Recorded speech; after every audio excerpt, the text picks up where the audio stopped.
All right, everyone. Welcome back to Sports Flow with BK and Speaks. This week we have kind of a special episode here. Yeah. We're going to be diving into the Alabama-Michigan matchup here on January 1st, 5 o'clock over at the Rose Bowl. And we actually do have a special guest on this week's episode. We have TA who's joining us. He is an Alabama expert. He's going to give a lot of expertise on the Alabama side of things, and we're going to dive into this matchup and give everybody a little bit of a preview of what we think is going to take place there in Pasadena. Yeah, thank you for joining us, Taylor. Welcome to Sports Flow with BK and Speaks. Yeah, so let's just... Thanks for having me, boys. Absolutely. So let's just dive into it right out of the gates. When we're talking about the matchups going into this game, the first thing that you really got to look at is Michigan's offensive line versus Alabama's defensive line, and Alabama's defensive line versus Michigan's offensive line. When you look at it, I mean, these are the strengths of both these teams, and both really have two of the best defenses in all of college football. It's kind of a clash of the Titans here. Yeah, absolutely. Clash of the Titans, no doubt. I think it's going to be a bloodbath there in the trenches. Taylor, how do you see, the offense and defensive lines, trending in this game? I mean, both teams have been pretty dominant in the trenches all year. It's really tough to say. There's no common opponents that you can look at, or I don't think there's even opponents that played each other. You can't even really dig deep into what that's going to look like. But Bama's got big, strong guys too, and we played pretty good against Georgia. We out-physicaled them in the trenches. And you sure did. I think the Alabama offensive line averages about 340 pounds. And those are some big boys. Some big, nasty boys. Yeah, I mean, it's definitely the largest group that Michigan's gone up against this year. But I think Alabama's probably got the biggest offensive line in all of college football. When I'm looking at our side of things, our defensive tackles are going to have to hold up here if we're going to be able to remotely slow down Alabama, because they're going to try to run the football, and we're going to need Mason Graham, Kenneth Grant, Chris Jenkins, all the guys up front here to really hold their ground, stop the running attack in order to have a shot here. Yeah, and I think they're more than capable of doing so. It's just if the schemes are, set up right for us, and if we execute correctly. What do you think is going to happen in these matchups, Taylor? You think that we can hang with you guys over there in Bama? I mean, we'll find out January 1st, but I think the strength of Alabama's offensive line is probably our two offensive guards, Tyler Booker and the Swamp Monster. And these guys have, been manhandling guys since we switched starters after the Texas game. And really the Texas A&M game, we switched starters, and the offensive line's been getting better and gelling more since then. So we'll find out. But Michigan's got some big guys, too, that can play football. You guys do a lot of stunts up front to put a lot more stress on the offensive line. And we'll see how we pick up those stunts and try to keep Milroe clean. Yeah, and I think Michigan's got to be looking at the other side there, too, where their offensive line has to hold their own versus Bama's defensive line. Especially with key injury that we had late in the season. Yeah, losing Zach Zinter doesn't help. Trente Jones has come in, and he's playing the tackle spot. He's fitting in just like he was a starter. And you got Carson Barnhart on the other side, who's going to probably go in the top 4 rounds in this year's NFL draft. I mean, you've got some guys on this Michigan offensive line who can hold their own, but, I mean, they haven't seen an animal like Dallas Turner or Chris Braswell on the other side with Alabama. Those dudes are no joke to try to contain here. What do you think's how do you see that playing out there, Taylor or TA? Yeah, the way, I mean, Chris Braswell and Dallas Turner combined for 17 sacks and 5 forced fumbles. They've been, I mean, it's tough to leave those guys one-on-one all game. They're going to win those matchups. They're going to get hits on McCarthy. Justin Avoidbee's another guy who plays that kind of bigger defensive end role, and he's kind of a game wrecker in his own right. Tim Keenan on the inside, he's our nose guard that rotates in and out with a couple other guys, but he's good at eating up blocks and then letting the linebackers play. I see it's difficult to really gauge how big that Zach Zinter injury is going to be until January 1st, but you got to have a month to kind of clean that up and get your best look for us on New Year's Day. You wish, my man. We're gonna be coming out for you, man. It's gonna be like 1997 all over again, brother. All right. I don't know, man. It's gonna be won and lost right there in the trenches. I believe. I think the line of scrimmage is going to determine a lot. I think Taylor brings up some good points. They got some athletes on that side in that run defense that we haven't seen remotely close to this year, other than Penn State and Ohio State. We had some success against those teams. Blake Corum's going to have to be a factor here. Michigan's run game is going to have to be a factor. The only way I see us being able to move the ball efficiently offensively is to have that running attack with Corum and Donovan Edwards there. I think that Don needs to have a huge game. I think both of them just have to be solid. Michigan's got to probably run for over 100, 150. Could be a tough task there. But if Michigan can get their running attack going, I think it will open up the play action pass where they could get Cornelius Johnson or, A.J. Barner, Roman Wilson on the outside. A.J. Barner and Colson Loveland are the two. Loveland, I think, needs to have a big game. I think that's where we could really excel is with our tight ends. Yeah, I think with the play action pass, that's the only way to maybe get through that Bama front is, get those linebackers taking a couple steps forward and kind of getting creative with how we get the ball to the tight ends there. How do you see Alabama kind of attacking that, Taylor? Or TA? Sorry. No, you good. I think we got to take away the run, so the play action doesn't mean as much. Number one, if we can do that, playing two high safeties, I think that's a huge advantage. We stopped the run against Georgia with two high safeties. I think that could be big. Also, if Dallas Turner and Chris Bradwell start winning their matchups against your tackles, you're going to have to either chip with one of your tight ends or a running back, and that's going to really limit the Michigan options in the passing game. That'd be best case scenario for Alabama. Yeah. No, I feel you. Those are very good points. I think where we're really going to make the difference, I think JJ is going to have a bigger game than Jalen Milroy, man. I just think, I don't know, I keep going back to last year, seeing JJ being the only player on the Michigan sideline, watching TCU celebrate, and I think he's going to be coming out with a vengeance for this game. And you guys were one throw away from, not even seeking this, but on that 4th and 30, he made the play he needed to, and you guys are here now. But I just see 4th and 31. 4th and 31. I watched it live, but it was after the Michigan-Ohio State game, so I was a little buzzed up. But I didn't remember the exact yardage. But, yeah, I don't know. I just see JJ making a few more plays than Milroy, but that's just my opinion. Yeah, Milroy's tough though, man. We're talking about the most premier athlete maybe in all of college football, and he's playing quarterback over at Alabama. It's going to be tricky for us to stop him. The defense is going to come out. The defense has been really good for Michigan all year, very disciplined, doesn't make a lot of mistakes. We got Will Johnson in the secondary, Mike Sandersill, Rod Moore. Sandersill's going to have a big game, baby. The list goes on. Michigan's got some premier guys there in the secondary. But it's going to be a tall task for him here to contain Milroy and this Alabama offense. How do you see Alabama kind of attacking Michigan here, Taylor? Or TA, sorry. Can't get that right, man. Milroy likes to take shots downfield. He's connecting on over half his passes on 20 yards plus. And he has yet to throw an interception on the deep ball. He's pretty good at it. Alabama's got a lot of speed on offense. We got a couple mismatched players at tight ends that, run routes like receivers. Amari Neblack's one of them. He's right around 6'5", almost 240 pounds, and, he moves like a house cat. So that guy's pretty good. I think we need to establish a run game, some quarterback design run. Really, Michigan hasn't seen an athlete like Milroy all year, other than the Alex Orji you guys got on your bench. He's probably the closest thing to college football to him. So that's probably an advantage in Michigan's book there. But in preparation, absolutely. You got to stop Milroy.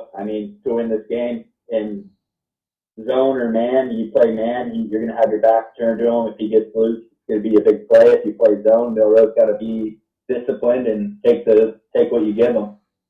I think that no interceptions with the deep ball is all going to change on January 1st, my man. So I think we're going to have a few takeaways against him, and he's going to get humbled a little bit versus these boys in blue. I think it's all about containing Milrow. Like, Yeah, that's I true. mean, Very true. Milrow is going to run the show here. He's going to be tough. He's going to make his plays. It's just a matter of keeping him Contained.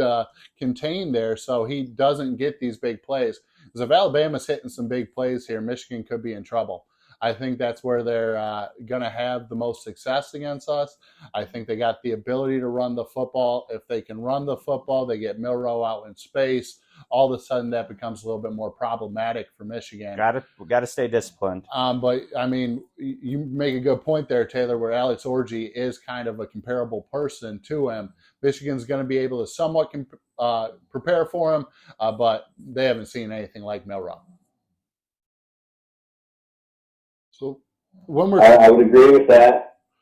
yeah, so when we're talking on your side of things, TA, who do you think are the key players on Alabama for you guys to get this win? Other than Milrow, of course. I got Kendrick Law is one of mine. He's kind of a Debo Samuel clone. They say he's the fastest guy on the team.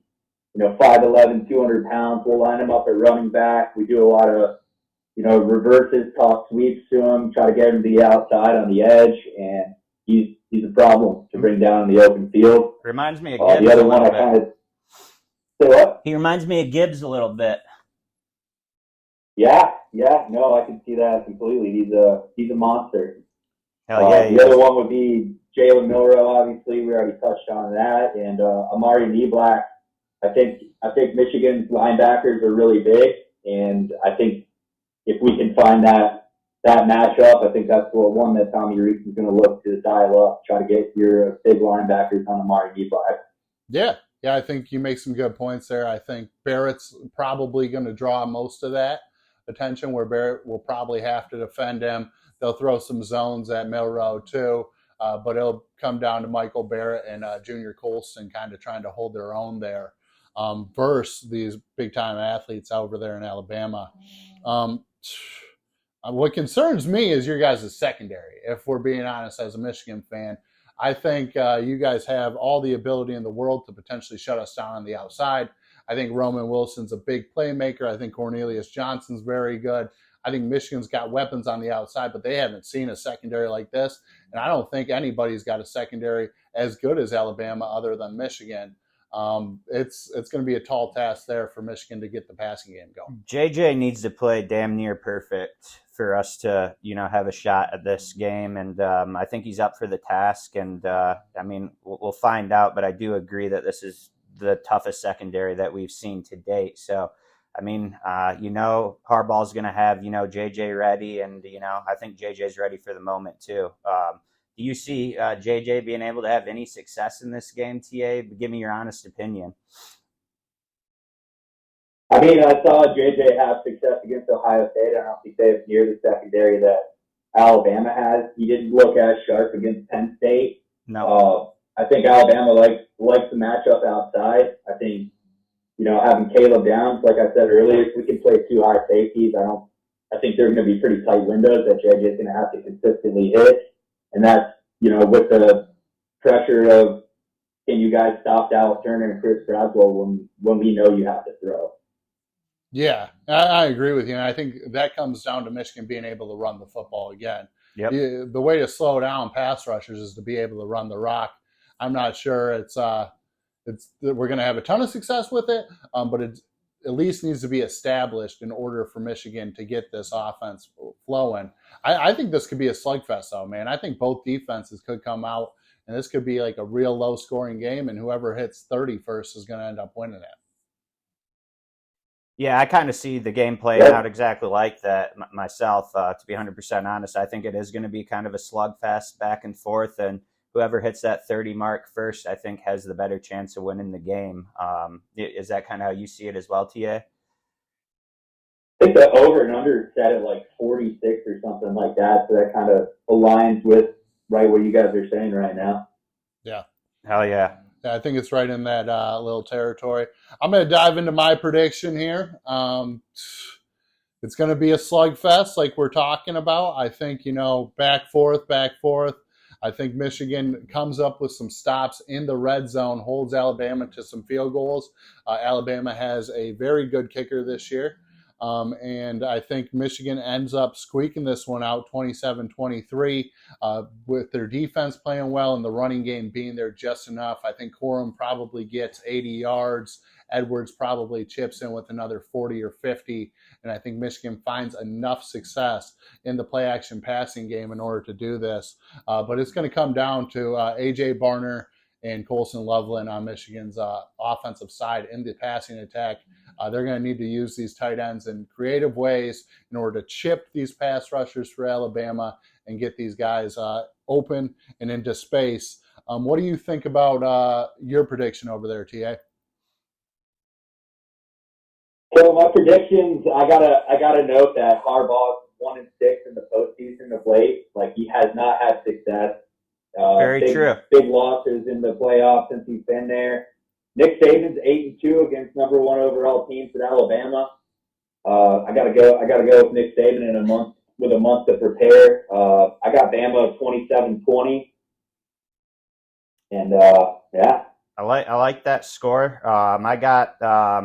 As you said, you brought up a bunch of good points. Saban's been the consummate in these big games. Harbaugh hasn't been the consummate in these big games. And, I understand what you're saying. You get a month of preparation to Nick Saban. I mean, it's hard to, root against him and bet against that man. But I got Michigan winning a close game, just like back in 97, 35-34. I think JJ's going to at least throw for 230 yards. I think he's going to have a big game. I think he's going to surprise some people, throw it into some tight windows like he's been doing all year. I think the Don's going to have a big game. He really hasn't had a breakout game like he did, last year. I think this is going to be it for him. I think Kenneth Grant's going to have a huge game on the defensive side. Mike Sandstrel is going to have a big game. I think he's going to have a really big game, if not MVP. And then I think Roman Wilson's going to be really effective on the outside and going to surprise some people. And then, as we mentioned earlier, I think Colston Loveland's going to really help us out on some third down plays. Big tight end over there for us. Yeah, and I think this year in particular, Michigan is in a good spot where they can get this win. Like, I know you talk about Harbaugh not having the success in the New Year's 6 games and in the playoffs. But this Michigan team is built different. Like, all these guys are returned from already. And with everything that's happened this year. Yeah, all the distractions and everything getting thrown at them. I think Michigan has somewhere close to 21 guys who are going to get drafted this year. They have the talent to compete with Bama. Most years, Bama would feel like a heavy favorite, runaway here. But I think Michigan's got the ability to get into that slugfest with Bama and hopefully pull this one out. Yeah, and just to touch on this a little bit, I know, people say, Bama shouldn't be in it. I think Bama should be in it. And as a Michigan fan, I want to play the best team. And in my opinion, that is Bama. So, if we're winning it, I want to win against the best, and I don't want any, if Bama was in it, you guys, well, Bama is in it, and they should be in it, and I'm excited for the matchup and to play the best. So I'm excited to see what we can do, and it's going to be an exciting game. I mean, Bama's kind of had, I know we've had like the biggest storylines all year, but people thought this Bama dynasty was done, and they've been saying it all year. Milroy, they benched him. So there's been a lot of stuff on the Bama end too. So I think this sets up for, honestly, the perfect matchup. And I'm really excited to see how it plays out January 1st at 5. Yeah, and I think you're right, Speaks. I think on that side of things, I didn't want to hear the excuses. Like, Michigan drew Florida State. Florida State is, banged up, but they don't deserve to be in the national title game because they beat up on a somewhat injured Florida State team. No, there's no excuses here. You've given us Alabama. You've given us the top dog of the SEC, who just beat Georgia, who's won 29 straight games. Yep. This Alabama team's no joke. No joke, man. And I'm glad Michigan got the draw. You got to beat the best to be the best. We beat on Georgia. I mean, if you go back and watch that that game, you know, we got Georgia defensive linemen getting blown 5 yards off the line of scrimmage all game. This team's fast and physical. I think the speed could catch Michigan by surprise early of just how fast this team is. And yeah, should be a great game. I'm excited for January 1st. Yeah, me too. Well, thanks for joining us here with Sports Flow BK and Speaks and special guest TA here. Most sought after special guest. Yeah. Thank you so much, TA. Alabama expert. Thanks, guys. But yeah, thanks for joining us. Merry Christmas to you and your family, everyone out there. Happy New Year's, and thanks for joining in for this little crossover edition with Sports Flow with BK and Speaks. Yeah, go blue.